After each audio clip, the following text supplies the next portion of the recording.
आकाशवाणी भोपाल से प्रस्तुत हैं प्रादेशिक समाचार।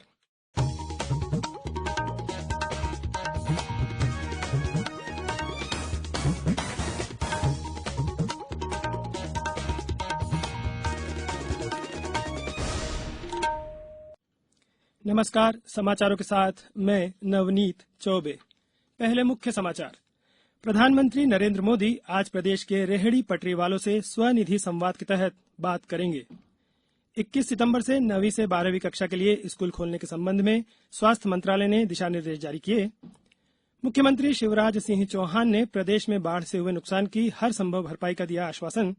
और प्रदेश में 58,000 कोरोना संक्रमित स्वस्थ हुए, सक्रिय मरीजों की संख्या 17,000 हुई। अब समाचार विस्तार से।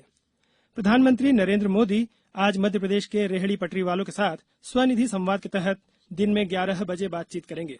प्रधानमंत्री इंदौर, ग्वालियर, रायसेन, मुरैना जिलों के हितग्राहियों से बात कर सकते हैं।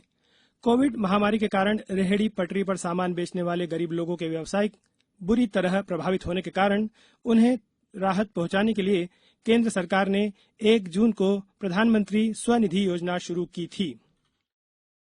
प्रधानमंत्री करीब 1 लाख लाभार्थियों के खातों में 10-10 हजार रुपए ट्रांसफर करेंगे। श्री मोदी राज्य के कुछ लाभार्थियों के साथ उनके कार्यस्थलों से बातचीत भी करेंगे। मध्य प्रदेश में इस योजना के तहत 4.5 लाख लोगों का पंजीकरण किया गया है और इनमें से 4 लाख से अधिक लोगों को परिचय पत्र तथा वेंडर प्रमाण पत्र जारी किए गए हैं। राज्य सरकार ने आवेदनों में से 2.25 लाख योग्य लाभार्थियों के आवेदन पोर्टल के जरिए बैंकों को भेजे हैं। बैंकों को मिले कुल आवेदनों में से 1,40,000 को अब तक 140 करोड़ रुपए की राशि का भुगतान किया गया है। इस योजना पर अमल के मामले में मध्य प्रदेश देश में पहले स्थान पर है। बताया जाता है कि प्रधानमंत्री स्वनिधि योजना के अंतर्गत देश में कुल स्वीकृत आवेदनों में से 47% आवेदन केवल मध्य प्रदेश से हैं। प्रदेश के 378 शहरों में सार्वजनिक स्थानों पर LED स्क्रीन के माध्यम से यह कार्यक्रम देखने की व्यवस्था भी की गई है। मुख्यमंत्री शिवराज सिंह चौहान भी वीडियो कॉन्फ्रेंसिंग के माध्यम से इस कार्यक्रम में शामिल होंगे। संजीव शर्मा, आकाशवाणी समाचार, भोपाल। इस मौके पर श्री मोदी ने एक ट्वीट में कहा है कि स्वनिधि संवाद को लेकर वे बहुत उत्सुक हैं और इसमें लोगों को मध्य प्रदेश के रेहड़ी पटरी वालों के कठिन परिश्रम को जानने का मौका मिलेगा। उन्होंने इस कार्य के लिए राज्य सरकार की सराहना की है। स्वास्थ्य मंत्रालय ने कक्षा 9वीं से 12वीं तक के स्कूल 21 सितंबर से स्वैच्छिक आधार पर आंशिक रूप से खोलने के लिए मानक उपाय जारी कर दिए हैं। इन निर्देशों के तहत छात्रों के बीच कॉपी, पेन, पेंसिल, पानी की बोतलों आदि का आदान प्रदान करने की मनाही रहेगी। सभाओं और खेलों पर भी प्रतिबंध रहेगा। साथ ही कोविड के लक्षणों वाले व्यक्तियों और कंटेनमेंट क्षेत्र से विद्यार्थी या स्टाफ के स्कूल में आने पर मनाही होगी।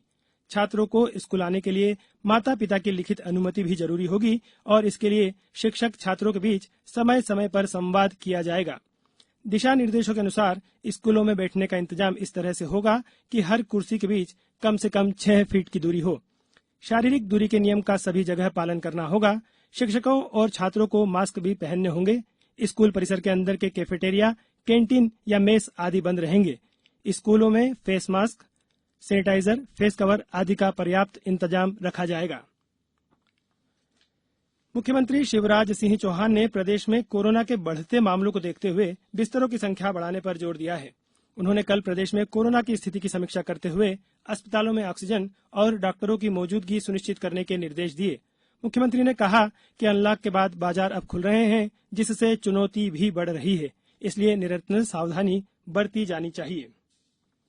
राज्यपाल आनंदीबेन पटेल ने राष्ट्रीय शिक्षा नीति के सफलतापूर्वक अमल के लिए विश्वविद्यालयों से मार्गदर्शक की भूमिका निभाने को कहा है। उन्होंने कल राजभवन में विश्वविद्यालयों की शैक्षणिक गतिविधियों की समीक्षा करते हुए वीडियो कॉन्फ्रेंसिंग के माध्यम से कुलपतियों को संबोधित किया। राज्यपाल ने रोजगारपरक शिक्षा के स्वरूप और पाठ्यक्रम बनाने जैसे मुद्दों को लेकर विषयवार समूह बनाने और चिंतन करने पर जोर दिया। श्रीमती पटेल ने कहा कि शिक्षा नीति के सफल क्रियान्वयन के लिए पहले 5 वर्ष बहुत महत्वपूर्ण हैं और यही इस नीति की सफलता का आधार भी बनेंगे। अब समाचारों में वक्त है एक ब्रेक का।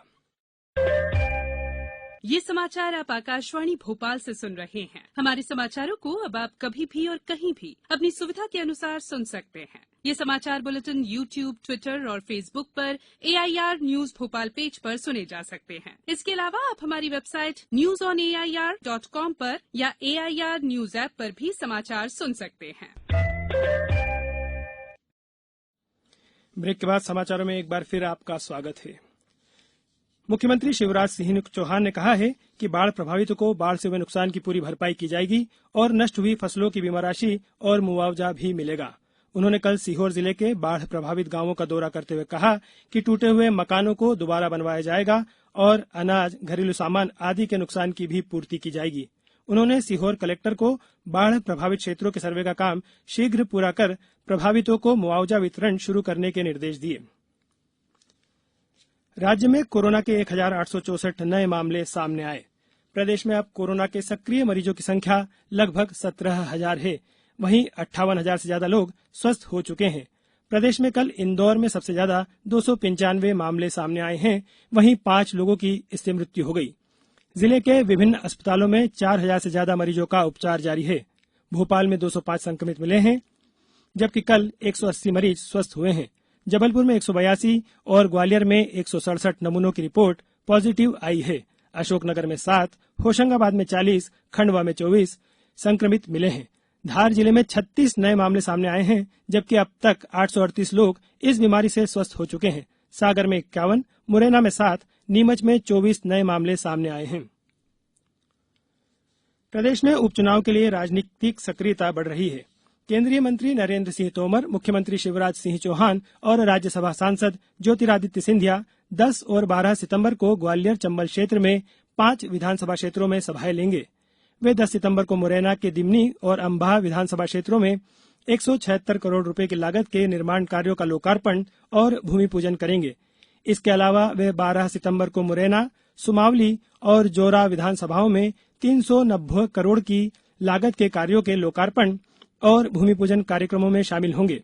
वहीं चुनाव की प्रशासनिक तैयारियां भी आरंभ हो गई है।